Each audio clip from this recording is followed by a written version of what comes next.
Ada namanya Habib Munzir Abu Sa'ud. Dia pemimpin majelis Rasulullah SAW. Habib Munzirnya udah nggak ada, Habib Munzir udah nggak ada, tapi majelisnya masih ada. Sebab apa? Sebab Habib Munzir mendirikan majelis dengan ikhlas.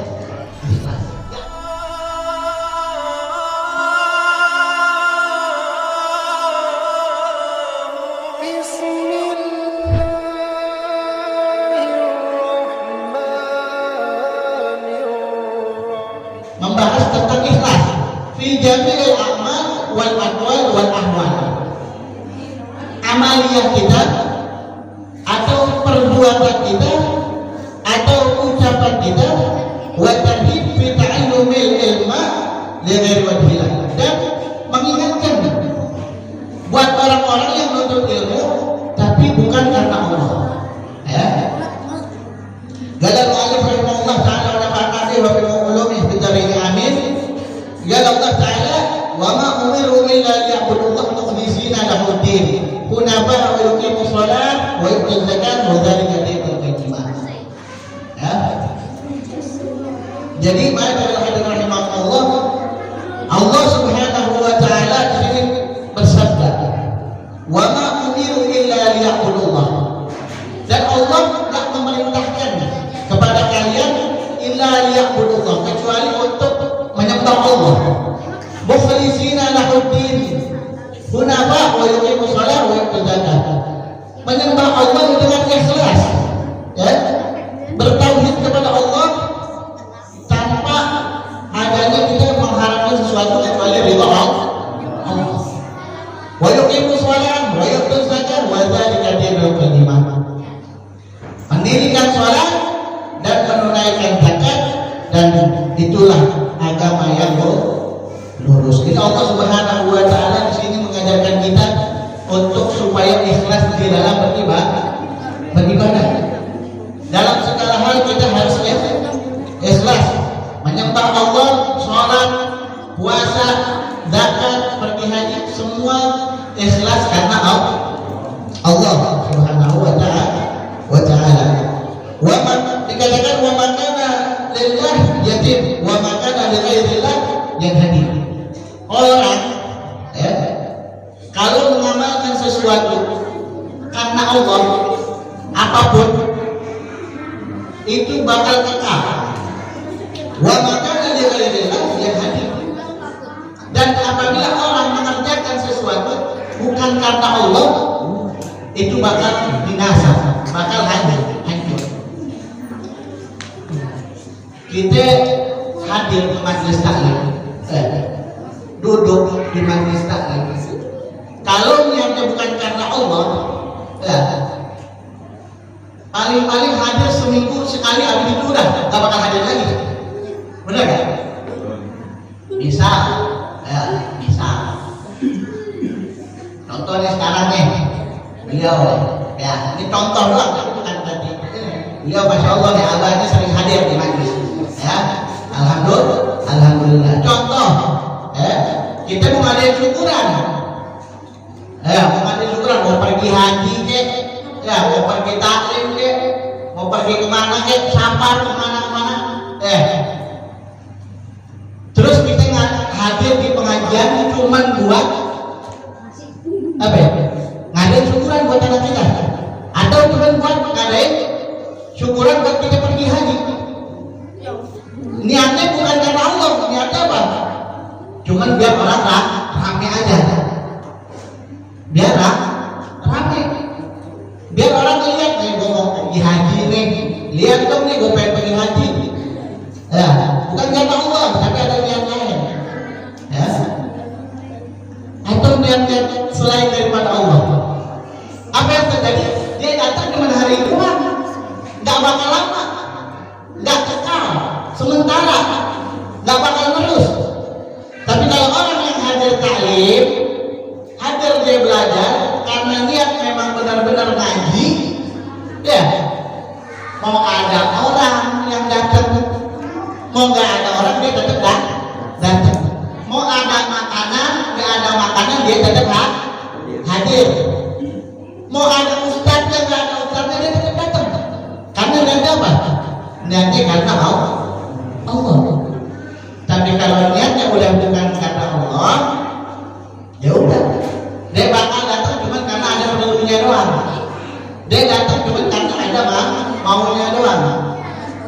Ya, niatnya bukan karena Allah.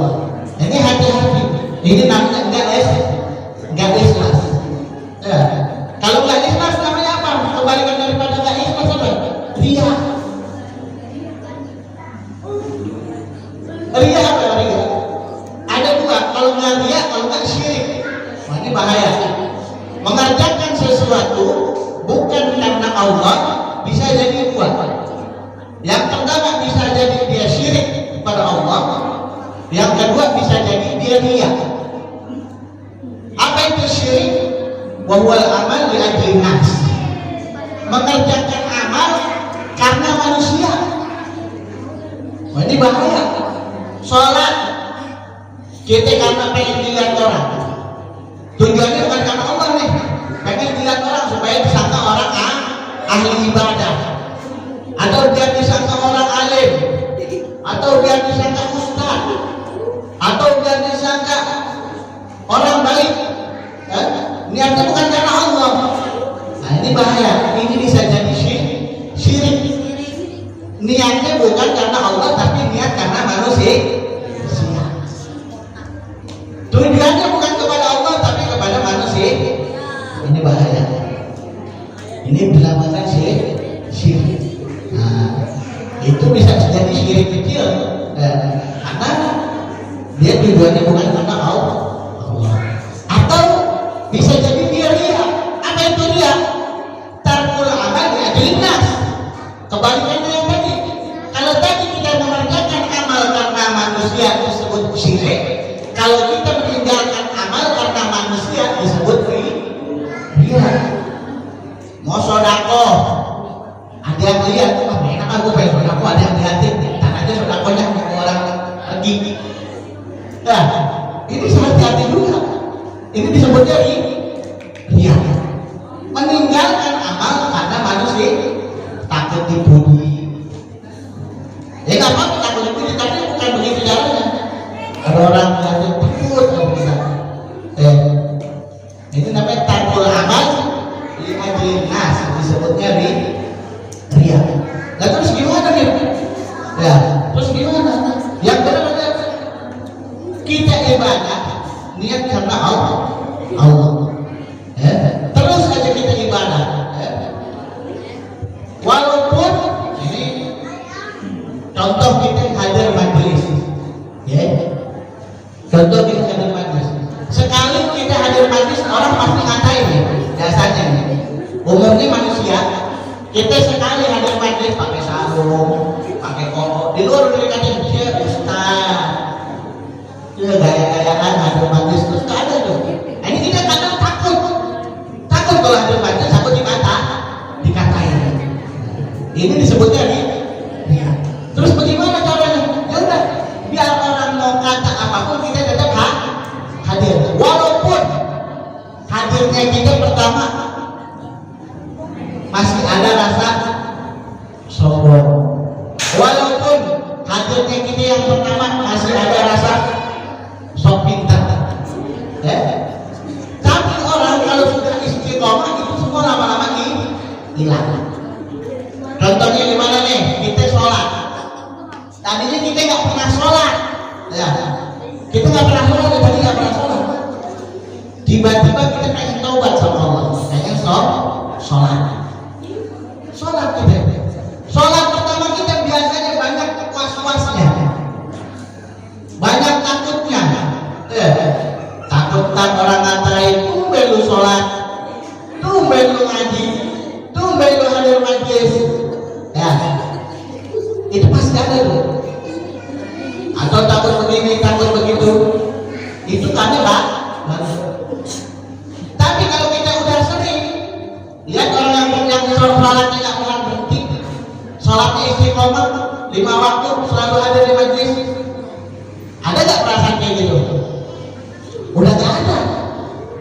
Kenapa? Karena sudah biasa.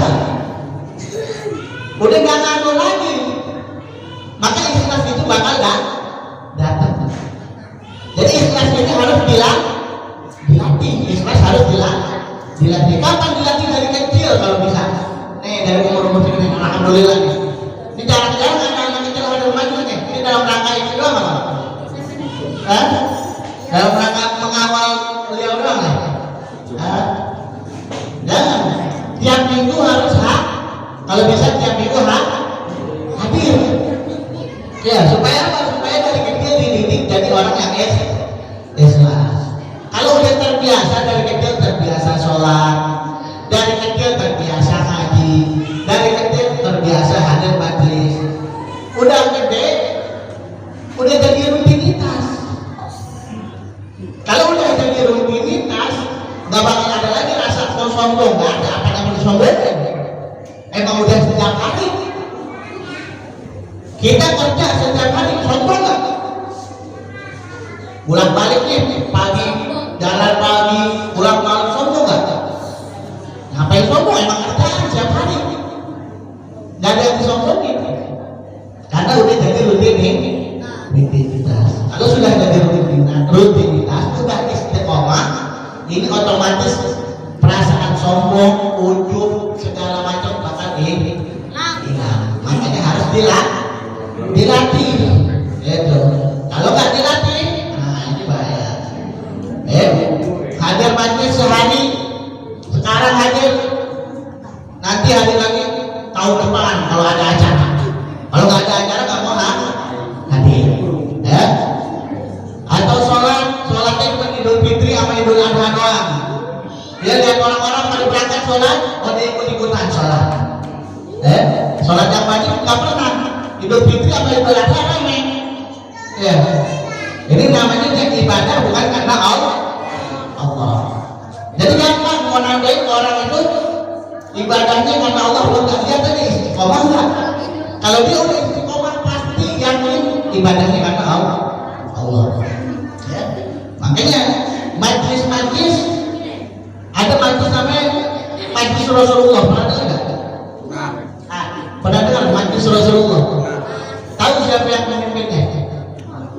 Ada namanya Habib Munzir Al-Musawwir. Dia pemimpin majlis Rasulullah SAW. Habib Munzirnya udah nggak ada, udah meninggal, orangnya udah nggak ada. Tapi majlisnya masih terus, hebat ya? Pemimpinnya udah nggak ada, tapi majlisnya masih terus. Indonesia kalau ada presiden hancur nggak? Hancur. Tapi ini majlis biarpun Habib Munzir udah nggak ada, tapi majlisnya masih ada. Sebab apa? Sebab Habib Munzir mendirikan majlis dengan ikhlas, nggak mengharap sesuatu kecuali ridha Allah dan ridha Rasulullah SAW. Ya.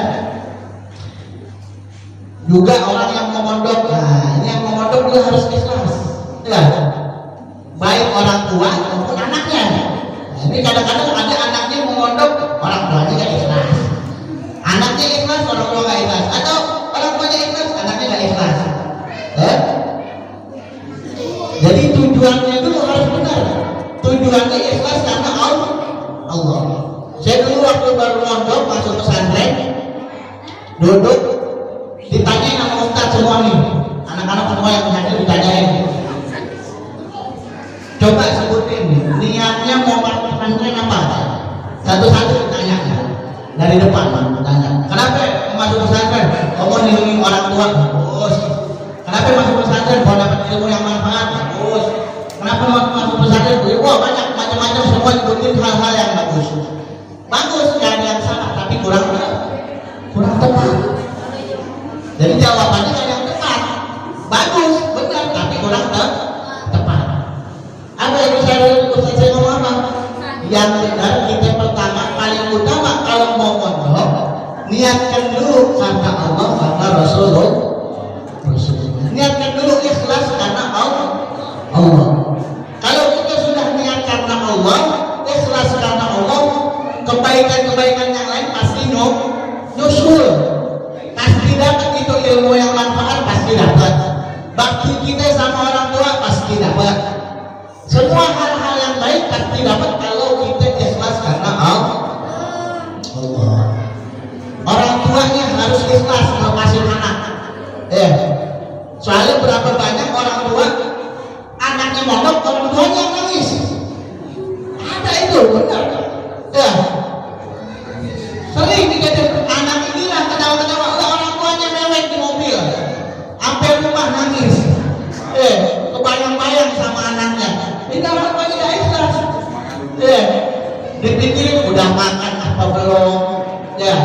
bagaimana anak saya di pondok, mikirin nanti anak saya keluar dari pondok mau jadi apa. Tenang, ini saya kasih tahu nih, Bu, Pak, kalau mau mondokin anaknya gak usah mikirin anaknya gede mau jadi apa. Tenang, udah Allah yang nanggung. Dan orang yang mondok gak mesti keluar jadi ustaz, gak wajib. Gak wajib orang mondok keluar wajib jadi ustaz, tidak. Sebab apa? Mondok tujuannya dia bukan buat jadi ustaz, makanya harus dibenerin dulu niatnya dari awal, harus benar. Kalau niat karena Allah, niat karena Allah dan niat karena Rasulullah, meskipun keluar dia gak jadi ustaz, gak apa-apa. Jangan nyesel keluar mondok lama-lama keluar gak jadi ustaz, kesel. Mondok dulu lama-lama ngapain aja? Hah? Ngajar kagak apa kagak? Keluar boro-boro ngajar apa? Nganggur doang di rumah. Perbaiki dulu niatnya. Kalau niat udah karena Allah, niatnya karena Allah dan Rasulullah, yakin Allah yang bakal tanggung. Nggak mesti jadi ustaz, nggak mesti, bukan kewajiban. Mondok keluar wajib jadi ustaz, nggak juga. Tahajud ini mas saya mondok lama, 10 tahun kali saya mondok. Ya, 10 tahun kurang lebih saya mondok, belum ngabdinya 2 tahun Anda kali itu kurang lebih. Allah alam berapa tahun lupa. Cuma saya keluar mondok nggak langsung begini duduk ngajar ini, enggak. Ini ngajar baru-baru aja karena dipanggil aja ke ustaznya. Alhamdulillah ketemu di rumah waktu acara, ketemu ngobrol-ngobrol disuruh ngisi, yang ngisi seadanya aja. Cuma saya keluar pondok nggak langsung jadi dagang, jadi tukang nggak. Orang tua saya mana nggak biasa aja, karena memang tujuannya mondok ini bukan buat jadi ustaz. Tapi kalau ngajarin ilmu memang wajib, tapi nggak mesti jadi ustaz. Karena ngajar ini bisa buat keluarga kita, buat istri kita, buat anak-anak kita. Ini yang wajib. Tapi jadi ustaz nggak wajib. Punya ilmu, menuntut ilmu wajib. Jadi ustaz nggak wajib. Jadi kalau nggak takut anaknya nanti gede mau jadi apa? Teman-teman saya yang mondok sama saya banyak keluar nggak jadi ustaz semua. Ada yang jadi koki, tukang masak, buka restoran, benar. Karena apa? Di pondoknya hikmah. Apa hikmah? Bantu-bantu di dapur, bantu masak, bikin ini, bikin itu, bikin ini. Pulang-pulang dia jadi koki, punya restoran, punya apa? Berkat dia hikmah. Dan juga ini kita orang tua jangan suuzon sama pondok pesantren, jangan suuzon sama guru-guru, jangan suuzon. Pulang anak kita belum bisa baca kitab, jangan kita marahin, ustaz ngajarin apa aja sama anak gua nih. Pulang belum bisa apa-apa, jangan. Jadi kita mondokin anak kita, yang utamanya kita ikhlas karena Allah. Baik orang tuanya ikhlas kepada anak maupun anak ikhlas kepada orang tua. Karena kadang-kadang anak dipondokin mikirnya orang tuanya jahat.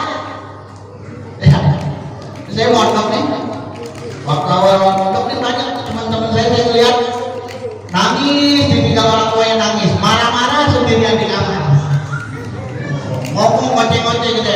Bapak saya nggak cinta sama saya, umi saya nggak cinta sama saya dibuang di sini, kata dibuang, dikata dibuang. Itu tiap hari ini saya lihat ada anak pondok yang baru masuk, naruh foto orang tuanya di bawah bantal, naruh foto orang tua di bawah bantal. Tapi mau tidur itu fotonya dilihat sama dia nangis ngarepin foto orang tua. Ada yang udah begitu, macam-macam. Jadi anak pondok ini tingkatnya macam-macam. Ada yang nangis begitu, ada yang marah-marah. Disangka orang tuanya nggak ikhlas. Jadi harus sama-sama ikhlas, baik anaknya ikhlas maupun orang tua ikhlas. Sebab apa? Salah satu kewajiban orang tua terhadap anak memberikan pendidikan buat si anak. Orang tua punya hak terhadap anak. Anak punya kewajiban sama orang tua. Apa hak dan kewajibannya? Hak orang tua terhadap anak, yaitu anak wajib bakti sama orang tua. Kewajiban anak terhadap orang tua, ya bakti sama orang tua. Udah. Kewajiban anak cuma bakti sama orang tua. Wala takul lahu ma'ruf. Saking harus bakti, jangan sampai ngomong ibu aja nggak boleh. Sama orang tua ngomong ibu disuruh nggak boleh, udah dosa. Apalagi panjang omongannya, merengek. Tong beliin emak, misal. Tong beliin emak sayur ke warung. Mama jangan nyuruh saya buat panjang. Ngomong ahnya aja udah dosa. Udah ahnya dong. Pakai ditambahin kalimat yang lain. Ini dosanya berentet. Dosanya berentet. Ahnya udah nggak boleh. Ditambahin mama nyuruh saya dulu. Ganti apa adek apa kakak apa tua. Malaikat catatnya panjang. Urusan catatan panjang malaikat. Itu wajibnya anak terhadap orang tua. Satu, taat. Udah, taat aja udah. Disuruh apa nurut. Ya. Tapi ada juga orang tua punya kewajiban sama anak. Jadi bukan cuma anak dong yang wajib sama orang tua, tapi orang tua juga punya kewajiban sama anak. Saya sering ngomong, di antara kewajiban orang tua terhadap anak, satu, milihin ibu yang cakep buat anaknya. Bukan cakep artinya bukan, udah cakep dalam segi akhlak. Sebab apa? Al-ummu madrasatil ula. Ibu ini madrasah pertama buat si anak. Kalau ibunya nggak ngerti agama, gimana mau mendidik anak? Kalau ibunya nggak soleh, gimana mau mendidik anaknya? Kalau ibunya nggak pintar agama, gimana mau ngajarin anaknya? Sedangkan madrasah pertama buat anak adalah ibu. Kenapa nggak bapak? Karena bapak kerja, nggak bisa 24 jam sama anak, nggak bisa. Ya kalau bapaknya nggak kerja, berarti ibunya yang kerja gantian, bapaknya yang mendidik. Pilihan terserah. Ibunya mau kerja, bapaknya kerja terserah. Yang jelas madrasatil ibu madrasah pertama buat anaknya. Ibu yang bakal ngajarin anaknya dari kecil nih, tong masjid sono sholat, tong ngaji sono. Itu bagian emak. Ya. Terus apa lagi kewajiban orang tua? Yang kedua yaitu kasih nama yang bagus buat anak. Kasih nama yang cakep. Kayak beliau namanya siapa tadi?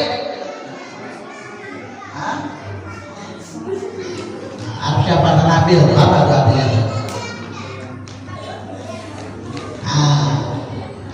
Ini juga boleh. Tapi ada artinya lah. Terserah. Kita kasih nama anak jangan asal-asal. Orang dulu tempo-tempo kasih anak apa aja. Kasih nama yang bagus yang cakep. Muhammad, orang yang terpuji. Kasih nama yang bagus. Abel Zaki, orang yang cerdas. Kasih nama anak yang cakep. Ini kewajiban orang tua terhadap anak. Yang terakhir, kewajiban orang tua terhadap anak yaitu mendidik. Kasih anak pendidikan yang bagus, yang cakep, yang layak. Itu kewajiban orang tua. Urusan mendidik boleh sama kita langsung, boleh juga diserahkan kepada yang ahli. Jadi yang ahli siapa? Ya ustaz, guru, pesantren, sekolah. Ini urusan pendidikan. Yang paling bagus pesantren. Masukin anak kita ke pesantren. Biar dia ngerti agama. Biar dia tahu akhlak. Biar dia tahu adab sama orang tua. Sekarang kita seneng nggak kalau anak kita pulang dari mana-mana ketemu kita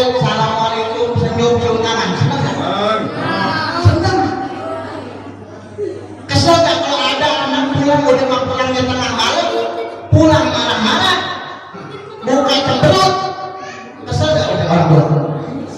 Lu dari kecil gua kasih makan, gua didik, udah gede jadi bajingan. Kesel gak? Kenapa anak tidak begitu? Karena didikan awalnya udah salah, pendidikannya udah salah. Manjalis janis katanya. Orang itu tergantung dia duduknya sama siapa. Kalau orang sering duduk sama ulama, jadi ini pasti jadi ulama. Kalau orang sering duduk sama orang yang tukang mabok, jangan salahin kalau nanti dia jadi tukang mabok. Kalau orang sering duduk sama orang yang tukang ngegame, nah ini paling gede-gede ini jadi pro player apa ya?